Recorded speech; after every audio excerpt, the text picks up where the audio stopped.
The Texans lose to the Jets in New York, and that is not the only loss they took this weekend. We're going to talk about that and more on this edition of The Bullpen. To throw the punches on. He floats one wide open, and there he goes. Touchdown for a Texan touchdown.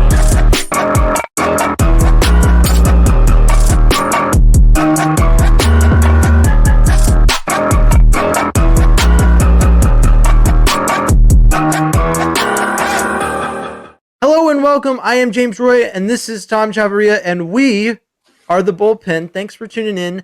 And before we get started, if you like the show or if you like the Texans, you should drop a comment, like, subscribe, or do whatever it is you do when you see or hear what you're hearing or seeing right now. Tom, sad day all around. I felt like we couldn't get any lower than losing Tank Dell at home in a victory against the Broncos that just wasn't exactly amazing. But going into New York, I think a lot of people thought the Texans were just going to cruise and crush, even with the weather, even with the Jets defense. I wasn't one of those people, but I kind of had the feeling that this game was going to be a win, and that's not what came to fruition. And then losing C.J. Stroud among the 6 players that ended up being injured. How are you feeling coming out of that game? I'm more upset with the fact that they're so banged up. Like, this game screamed trap game. This game screamed an L for so many reasons other than Tank Dell not being around. I felt like the weather was a big issue. This is the first game that they really played in some really bad conditions, cold weather. I mean, we have the friendly confines of NRG. We play in the South. It's warmer. You just don't have that wet, cold weather feel up north. And I think they just really weren't prepared for it. As you could see in all the injuries that were, felt like muscular stuff, hamstrings, calves, stuff like that. I think the turf played a factor. I think that was also a factor. And I just really wished I could care less if they lost. I wanted the win. I absolutely did. Vegas knew this wasn't going to be a runaway game. It was only a 3.5-point spread. Vegas knew this was going to be tight, and it ended up not being tight at all. But the health thing was the biggest thing for me. I was so worried about the conditions in the field, and it just kind of played out that way. And now I hope that these guys that all got nicked up in this game can get back in short order, because there's still so much for this team to play for. I agree with you, and there's so much to talk about with this game, but I feel like before we get into the game, I kind of want to take a bite out of a topic that some of our resident Texans Twitter engagement farmers have been putting out there. I don't know if it's really a question worth asking, but I'm going to ask you the question to see. It's the fourth quarter. You're down 3 scores, and the turf's bad, the weather's bad. Are you considering pulling C.J. Stroud from that game before he suffers the concussion that he did? Do you think that it would have crossed your mind if you were the head coach of the Texans? I think the biggest thing about when it happened was that they were still within striking distance. I think had it been 27-6 and C.J. was out there, probably. I think it was before that, right? Probably. I think it was 24 when he got knocked out. I think once it got to the 3 touchdowns, I probably would have definitely pulled him. I don't know. These guys want to play, man. I mean, CJ's really young. He's going to want to try to figure it out. He's going to want to try to give his team a chance. He's never going to want to quit on a game, especially when the rest of the team cannot quit on a game. So I really feel like it would have been hard to tell him all right, we're going to pull you. Obviously, it wasn't his day. The conditions were tough. Drop balls all over the field. I mean, things were just mounting. But I don't know that you can go and second guess the decision to leave him out on the field and go, nope. He needed to be put away so he didn't get hurt. I just feel like most head coaches and quarterbacks understand each other enough to know that regardless, you play football every Sunday. And it's your job to step out there and play. As a head coach, to ask your starting quarterback to step out to prevent the risk of injury sounds very NBA-esque, and it's just not like quite how football is played. So while I don't like that C.J. Stroud got injured, I probably would have been one of the ones that was a little frustrated. It feels like waving the white flag pulling your starting quarterback in that situation, especially with as much time as was left in the game. I mean, I don't know. I like to use the Manning rule. I don't know if you're familiar. The largest comeback over the shortest deficit of time was Monday night, 2001, I want to say, when the Colts played the Buccaneers. It's the first time that Tony Dungy came back to Tampa Bay, and the Colts were down by like 21 points with 3 minutes left, and they came back and won the game. So, like, if you're within three scores and there's at least that much time left, I'm all for continuing to press in and try and get it. Now, some of the things that may have affected this game early on, as we both know, the first half ended 0-0, and there's a lot going on around what led up to CJ Stroud's injury that kind of played into it. You can call it the weather, and you can call it the injuries. The first thing I want to talk about is specifically the injury to Nico Collins. Do you feel like if Nico Collins stays in this game, that the Texans have a significantly better chance at competing in this game? I have to think so, in the way that the Jets were able to put up points with Garrett Wilson. He leaned on Garrett Wilson heavy, Breece Hall too, but Garrett Wilson, to be sure, like when he needed a big completion to extend a drive, and you could tell CJ just didn't have that. He did not have the chemistry built up with John Mechie. He did not have, I think, Noah Brown, maybe not all the way back. He struggled too as well. And I don't even know what happened to Robert Woods or Brevin Jordan. So when you start looking at what he had to work with, there just wasn't a whole lot of options. And until him and maybe Xavier Hutchinson get on the same page, I just feel like there was a whole lot of miscommunication, misdirection. They look so broken, and it just speaks to how much, when you have your starting core position guys, how much different they look compared to guys that play every fifth or sixth down or something like that. Well, and this has felt like a Texans team. We've talked about it at length on the podcast that truly embodied the next man up mentality. You looked at Texans past, they did a whole video to talk about how TJ Yates, like, why not TJ Yates for winning the 2011 playoffs, right? And you talk about next man up, and it feels like this corny thing that coaches have to say because they can't say our starters aren't in there, so I guess I don't really expect to win. Like, that's lame. You have to at least act like you have a chance at winning. To this point, it's felt like next man up has been in effect. The Texans have done a really good job of overcoming injuries, but there's just a point where it kind of maybe becomes too much. One interesting stat that I'd like to bring up is that each week, I can't remember, I think it's Patrick Storm usually posts like the average yards of separation that every receiver has throughout a game.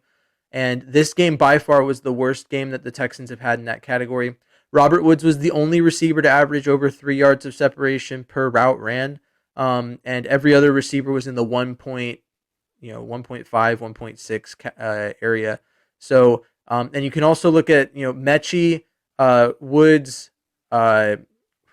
Noah Brown, and Hutchinson combined for like 4 receptions for like 19 yards or something like that. Some obscenely low number. So it's no wonder that CJ couldn't even break 100 yards in this game. It felt like whenever he threw it, it was where it needed to be, but the defender was there. That to me was the difference. And credit to the Jets defense. I don't think anyone who had reasonable, football knowledge in their head was doubting that the Jets defense was going to be a tough matchup. And so you can blame it on the weather all you want. I would say the biggest factor for me is the defense is what probably affected this. Would you agree with that, or do you think that there was something else that was more affecting the Texans' ability to perform in this game? I don't want to take anything away from the defense. The defense was very, very good. However, I do feel like you saw guys just a little ginger with their movements. I think that when you saw Brevin Jordan's post-game presser talk about the field and how bad it was and how hard it was and how, it just was not forgiving, I think some guys were afraid. And then you start seeing guys leave the game. Blake Cashman with a hamstring, Nico Collins with a calf. You start seeing guys start getting nicked up, and now you're like, well, man, I don't want that. So I imagine there wasn't the faith in the footing, so to speak. And that's why I think some of this stuff looked the way it did. I know there was some bad tackling on the defensive side of the ball, which is not something we've seen from the Texans a lot this season. They've done a real good job of tackling. There was a lot of missed tackles, in my opinion. And I can't just take this team that's played so well in all these football games and then look at this one and go, something ain't right, and it's just this otherworldly defense that's been getting lit up. Well, there are some people that will tell you that it's like, correct me if I'm wrong, but it kind of felt like Bobby Slowick was calling this game like CJ had the same options that he's had for like this receiving core has been fully healthy for all of maybe one or half of a game as we know it in its best version that features Nico Collins and Tank Dell. And so when you see that, there was games where Noah Brown stepped in and played that role when Tank Dell was out. And there was certain people stepping up and filling roles that needed to be filled, but it felt like we didn't really get that. Now, another factor personally, I looked it up. CJ Stroud is the fifth most sacked quarterback in the NFL at this point, with 35 sacks. A lot of those have been occurred over the past 2 or 3 weeks. And when we look at the offensive line's PFF performance, once again, Patrick Storm posts the grades on average. Michael Dieter, 20. Not a great performance from our center. Probably his first really awful slip up. And then right tackle George Fant, he just had not the best game blocking. And so when CJ was sacked, I want to say it was 4 or 5 times. I don't have the precise number off the top of my head. Do you think that played a role? Because we've talked early in the season about how it felt like CJ handles pressure really well, but over the past few weeks, it feels like the pressure has started to mount. And do you think maybe like a combination of the defense and the pressure and the weather maybe just finally became too much and it became like a sink or swim moment and CJ just kind of sank? Or how do you feel? I think in recent weeks, there's been a combination of things. I've seen CJ hold onto the ball a little bit too long. I've seen the offense get a little one-dimensional and kind of get away from the run, some by necessity, some because just let CJ cook, right? Well, if you're going to allow a team to basically identify that you're going to throw the ball, they're going to pin their ears back and they're going to come back and they're going to get after you. I think it's asking a lot of this offensive line to constantly block in a pass pro all the time. I think while they're better pass protectors, I think that the balance has to be there. It's tough because you see what CJ is able to do. However, I think when CJ lost his top guys, they tried to get to a point where they could run the football more. And credit, the Jets defense for just being incredibly good up front. Their interior line is very special. Quentin Williams, who I'm sure we'll talk more about, is a really good football player. So when you see all that size up front, it makes it really hard to want to run the football at it.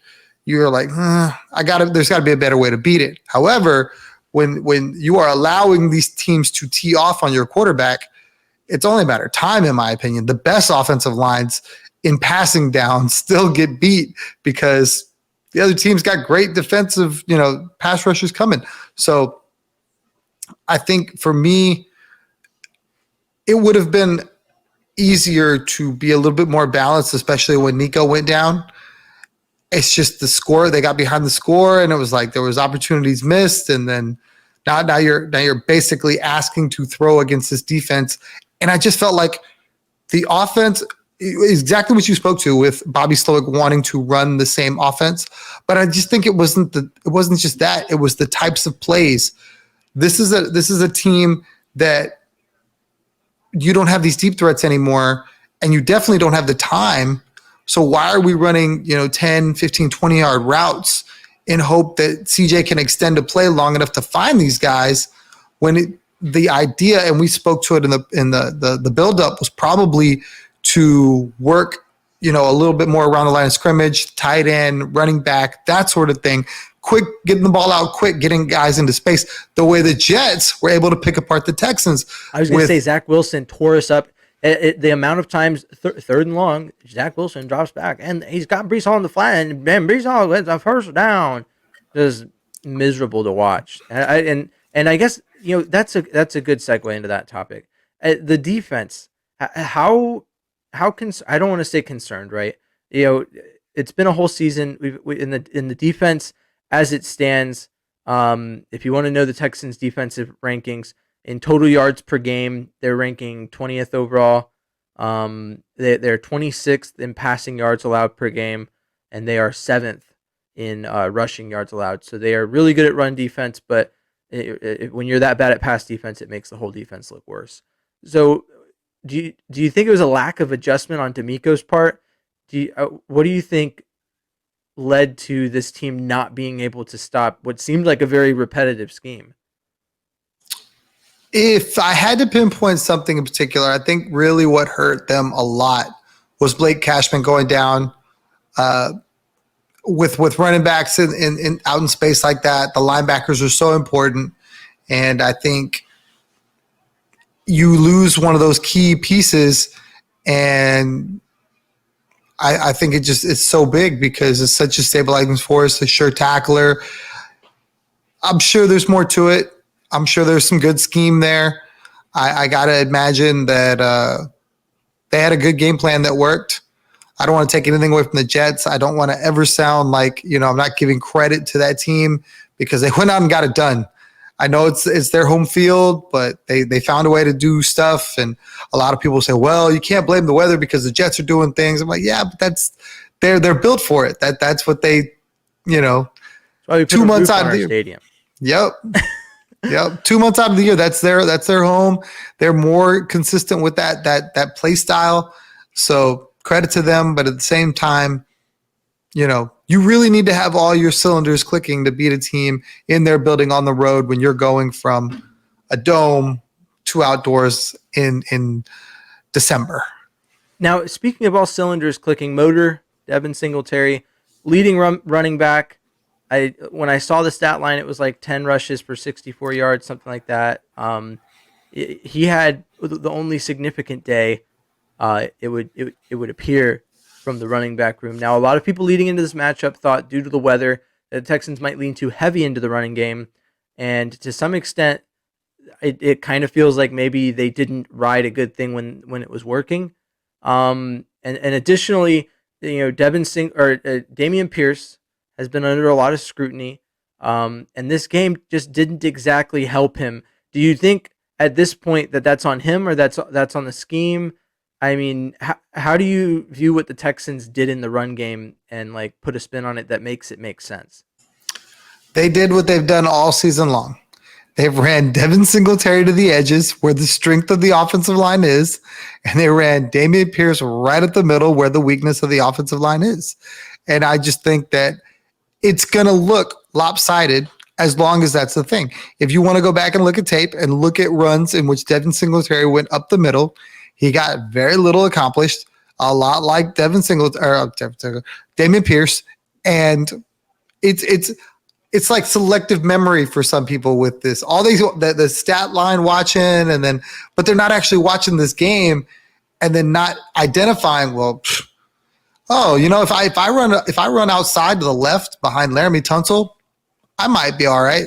But if I go up the middle where I've got Juice Scruggs, who hasn't played a whole lot of football this year, maybe I'm not going to run the ball that well there. I don't know. Just the way I see it. I mean, I was just surprised at how little they ran Dameon Pierce because it felt like they were running him a lot when I was watching the game, and maybe I was just getting mixed up. But it felt like he was doing all right. Like every time I saw Dameon Pierce touch the ball, it felt like he was getting about 3 yards. Getting his fair share of shake. There was one play where he got tackled behind the line of scrimmage, but outside of that, like in my memory, he was doing far better than like 2.2 yards per carry or whatever they had him on. But I think that's really what I agree with you. You made the point earlier in the show. The Jets defense was kind of able to pin their ears back and just really get after it because the Texans offense became one-dimensional against a defense that could take advantage of it.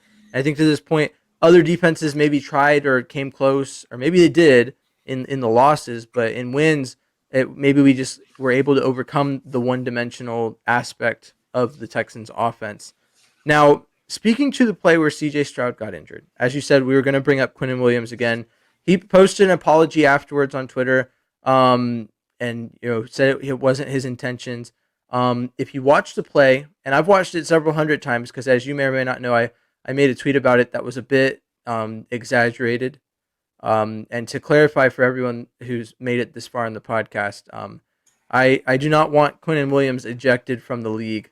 I was just really frustrated that C.J. Stroud was ejected from the game by way of injury because of Quinnen Williams, is what it would appear. When you look back at the replay, you can see now I'm about to rant a little bit here. I'm about to ramble. It's gonna be a long stretch of my voice, so buckle up and get ready. Um, the play. A lot of people think that I was frustrated with the late hit. The clip I shared was slowed down. It's very obvious that it was not significantly late after C.J. Stroud let go of the ball. That is football. It was a clean hit from that perspective. The other part of it is that Juice Scruggs technically pushed Quinnen Williams into C.J. Stroud. So realistically, if there was any speed gained on Quinnen Williams' part, it was probably because Juice Scruggs thought he was helping him, was not. The other part of it, though, is that the real frustration that I had behind it was when Quinnen Williams went down. It appears as though he uses his hand to throw CJ into the ground. And now he may have been bracing himself. I trust that if he says that he didn't mean anything ill by it, maybe he didn't. But what injured CJ Stroud was not that hit happens all the time, and CJ likely stands up from that if he doesn't get slammed, pile driven into the ground. And so what happened there is then his back hits first, and his head snapped because of how quickly he was just pounded into the ground. And that's where I thought the flag was warranted, was in that. Regardless of if it's on purpose or not, Quinnen Williams is the one who slammed him into the ground. That at least draws a flag. I don't know about a fine or a penalty, or a fine or like a suspension or anything like that. But and like I said, I do trust that Quinnen Williams is not just giving the public lip service.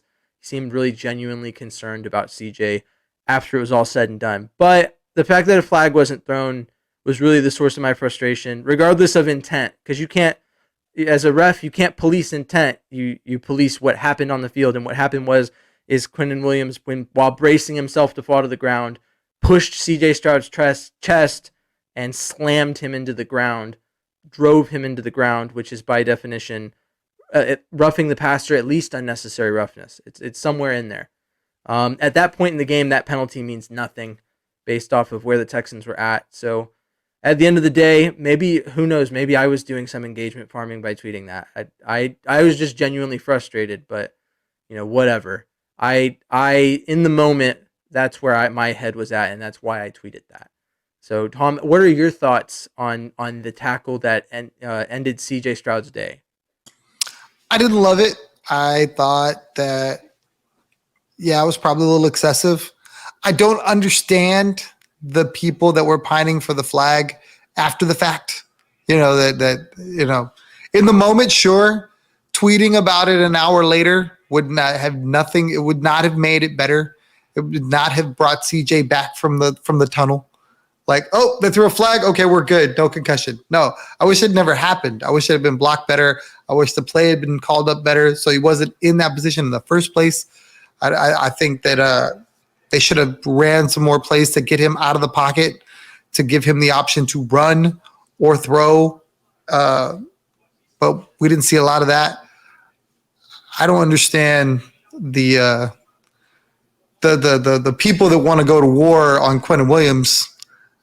And I mean, yes, you lose your player. Absolutely. It sucks. I hate it. I hope he plays Sunday. I don't believe he will, just because how the concussion protocol works. Now, interestingly enough, not to cut you off there, but Derek Carr and Brock Purdy have both this season are some of the few players that have come back within the same week of getting a concussion, and they've made it through protocol. But it is incredibly rare relative to the whole population of concussions that have occurred. I hope CJ's number 3. I mean, he's the team's better with him in there. It does not matter who his weapons are because he's a special talent. I've heard people try to argue that Davis could be, I'm sure he could, but if I get to choose, I'm choosing CJ Stroud. We need to have that discussion about the backup quarterback. We'll do that another day, though. That's not for the recap. That's for the preview. Or is it? I don't know. Do you want to hash it out now? No, I mean, you can say that. It's. I don't understand that argument either, but everybody needs to have their opinion, and that's fine. You're allowed it. It's just there's a reason the depth charts are the way they are. My hope is that it doesn't matter because we're talking about CJ Stroud practicing on Wednesday and playing on Sunday in a game in which the Tennessee Titans will be wearing Oiler blue, and they need to lose in that uniform. Yeah, I agree. I think that not having CJ for that game just from that perspective to me is frustrating. I'd rather that not be the case. Now, lastly, I want to talk to the defense. Now, we already briefly talked about a lack of adjustments to throwing in the flat. Zach Wilson, 301 yards, 2 touchdowns, not really challenged in any way.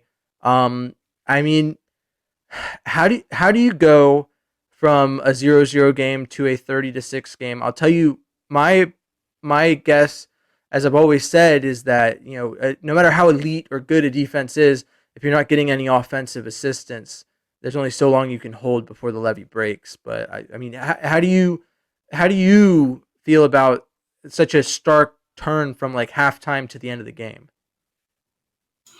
The offense was so inept that the defense just lived on the field. And I think when in a game where the conditions aren't great, I think it's so hard to keep the mental focus when you're looking forward to, maybe getting to the sideline, getting a little warm, getting a little break. And it's like back out there, soaking wet, 50 degrees. I mean, it's a serious environment. And when you don't know where the football's going and you got to figure it out versus the other team who clearly has an idea where the football's going, it's got to be hard when it's just constant. And I really feel like the defense was just asked to do too much. The offense just could not get a sustaining drive at any point in the second half to give the defense a break, a blow, to be able to sit back, look at some film maybe on the tablet or something and kind of figure out what they're doing. It seemed like it was 3 and out after 3 and out after 3 and out, and they were just hanging on for dear life. And the momentum swung. The however many thousand people, 2,000, 3,000, whatever was in the building, they were clearly, eating it up. They were enjoying the game. So they had the home field crowd to an extent behind them, and the Jets were able to make some stuff happen. So it's a horrible result. It's a game that could have meant so much to the Texans that they won it. Can't go back and change it. Just gotta keep driving. Yeah, it's tough. And to say something to what you said earlier about Blake Cashman.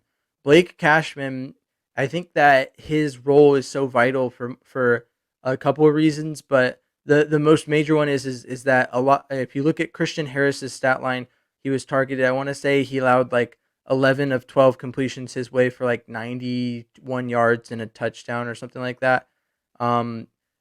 Blake Cashman as a coverage linebacker is able to cover like so much more of the field than what you're going to get from any other linebacker in that room. And so I'd say like his loss on the defensive side was about the equivalent of losing Nico Collins on the offensive side, where it kind of sets you up. You're not getting that separation on the offensive side from Nico. You're not getting the coverage from Blake Cashman, and all in all, it just puts you in a bad spot as a team.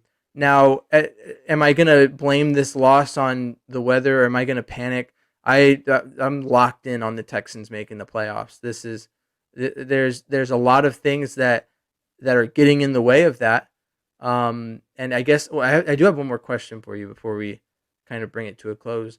Do you think that if CJ Stroud doesn't play this weekend, or if the Texans play the Titans and don't play them their best, do you think that could spell the end of the playoffs? Or do you think we're at a point now where every win moving forward is that important, or do you think there's any leeway in that department? I don't think there's any leeway with as many teams that are now in the discussion. I think 2 weeks ago, it was very clear there was 3, maybe 4 teams that were vying for the 3 spots.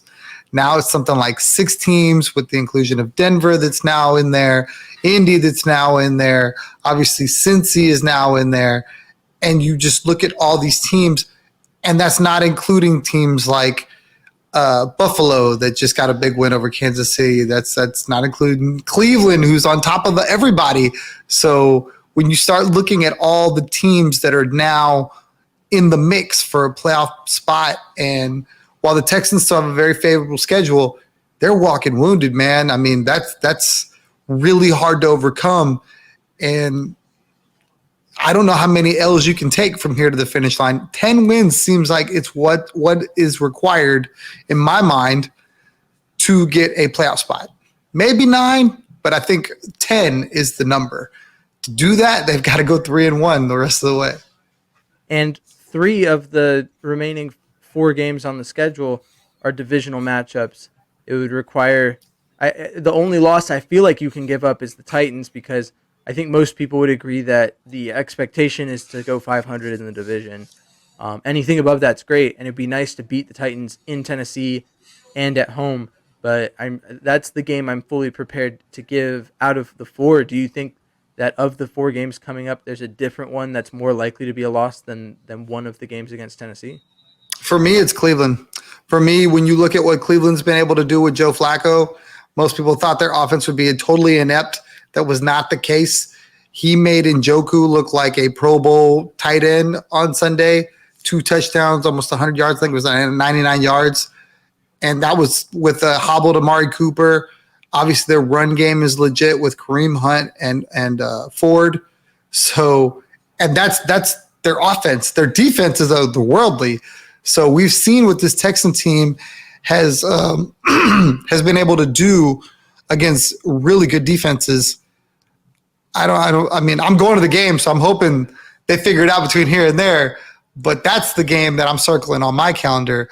I don't feel nearly as bad about the other 3 as I do about that one. Yeah, and that game definitely comes to mind. Although we've got our good luck charm Tom going to the game. You're going to be there live to help us get the dub. So that's exciting. I'm excited for you to be at the game. It's going to be a fun time. But yeah, and that was one of those games along with this one. The Jets and Browns games, to me, were the biggest tests from the perspective of being able to play against a playoff caliber defense, a top tier defense, and win games, because it felt like the Texans offense was unstoppable. A combination of injuries and playing a really good defense has just put that in question. I think that there's work to be done. Like I said, I'm not selling the farm. I'm not giving up hope, but there are some things that need to shake out right for the Texans throughout the rest of the season for this to be, salvageable. So, do you have any final thoughts before we bring this thing to a close? I think it was just a tough game, man. They happen. These things happen. There are teams that took L's this weekend that you would have just been like, there's no way. I mean, everybody in the division lost. So when you look at it like that, yes, at the end of the season, you're going to go Atlanta, the Jets, Carolina, those games, all probably should have won them. But these things happen. They've won some really good football games. They beat a Denver team that looks like it can't lose now. So I have total faith, but I need these guys to be healthy. Yeah, I agree with you. It's a shoulda, coulda, woulda league, but I'm looking ahead. I'm with you. We're going one game at a time. Next week, the Texans play the Titans. Tune in later this week. We're gonna be previewing the game right here on the Bullpen. So make sure you're subscribed. Make sure you like and comment, and make sure you follow us if you're on the Spotify or Apple Podcasts. Before we go, the PSF app is an app that we are both on. We don't have any more live games the rest of the season, but it's a great way to have a viewing experience of the game that's unlike any other. You get to be in the chat room with the live hosts, and you get to interact directly with other Texans fans while you're watching the game. It's a great place to hang out and spark up a conversation about the Texans and hang out in the community. So download the PSF app today and join the Texans chat. I'm M1 Texans fan, and you can find me on all my socials at that. Tom is Third Coast Tom on Twitter, and that is the only way you will ever hear him refer to that app as, because that's how he sees it. Yeah, I guess that's about it. Stay classy, Houston. And until next time, vamos Texans. Thanks for tuning into The Bullpen, a Texans podcast, part of the Fans First Sports Network. Please like, comment, subscribe, and follow along for more Texans talk from The Bullpen.